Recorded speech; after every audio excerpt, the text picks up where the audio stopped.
अनुग्रहित दिन के लिए प्रभु को धन्यवाद देते हैं और सारी महिमा प्रभु को देते हुए आप सभी का वचन की सेवा में स्वागत करते हैं।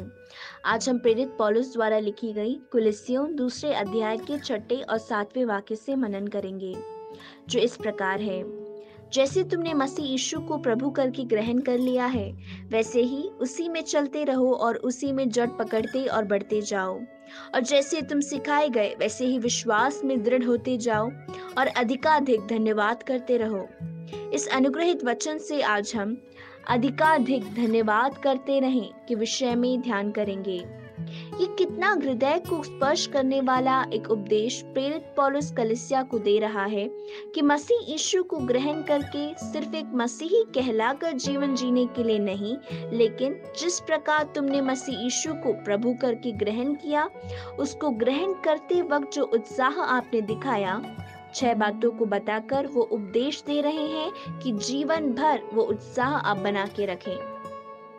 पहला, जिन्होंने मसीह यीशु को स्वीकारा है, ग्रहण किया है, वो उसकी संगति में चलने पाए। दूसरा, उस मसीह यीशु में जड़ पकड़ते हुए बढ़ने पाए। तीसरा, मसीह यीशु के द्वारा आप आत्मिक बढ़ोतरी को पाए। चौथा, मसीह यीशु द्वारा उपदेश को पाने वाले बने। पांचवा, विश्वास में आप दृढ़ रहें। और छठा, अधिकाधिक धन्यवाद करते रहें।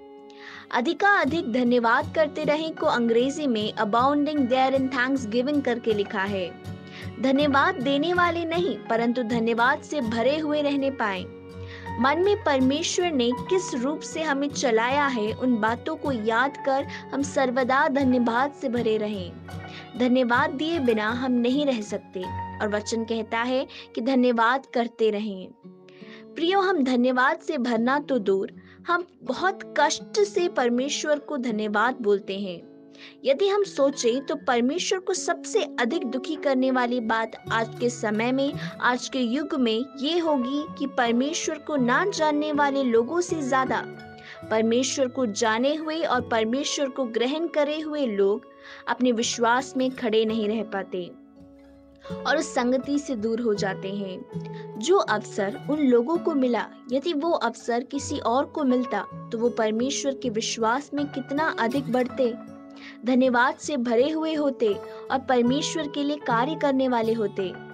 प्रिय श्रोताओं, आज सुबह आप सोचने पाए कि परमेश्वर को जाने हुए आपको कितना समय हो गया है। पिछले कुछ सालों में परमेश्वर को जाने हुए कितने ही लोग अपनी कृपा से गिर गए।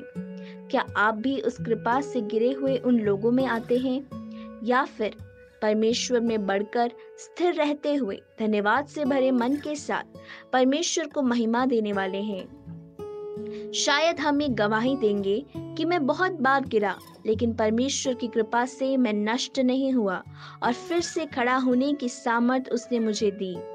जब मैं थक कर हार गया था, परमेश्वर की कृपा ने मुझे उठाकर स्थिर खड़ा किया।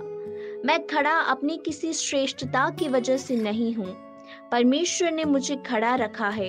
यदि इस सच्चाई को हम याद करें तो हमारा मन धन्यवाद से भर जाएगा।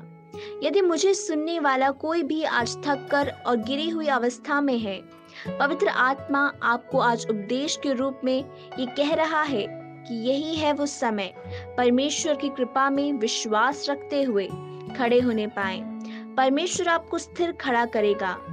आज तक हमें जिस परमेश्वर ने चलाया है, उस परमेश्वर की बड़ी कृपा और करुणा को यदि हम याद करें, परमेश्वर को जानकर ग्रहण करने के बाद भी हमने जो बड़े बड़े पाप किए हैं, उन पापों को भी परमेश्वर ने क्षमा किया।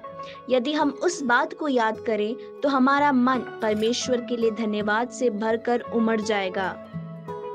कुड़कुड़ाने को हटाकर परमेश्वर को धन्यवाद देते हुए महिमा से भरा एक जीवन हम जीने पाएं। आइए हम प्रार्थना करें। हे हमारे स्वर्गीय पिता, आपको जानने का भाग्य और कृपा आपने हमें दी, इसलिए हम उस कृपा के लिए धन्यवाद करते हैं।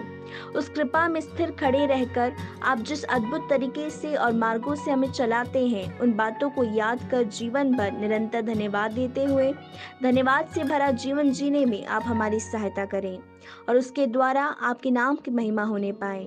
इस प्रार्थना को यीशु मसीह के नाम से मांगते हैं, आमीन। इन वचनों के द्वारा परमेश्वर आप सबको बहुतायत से आशीष दे। प्रभु की स्तुति हो। जय मसीह की।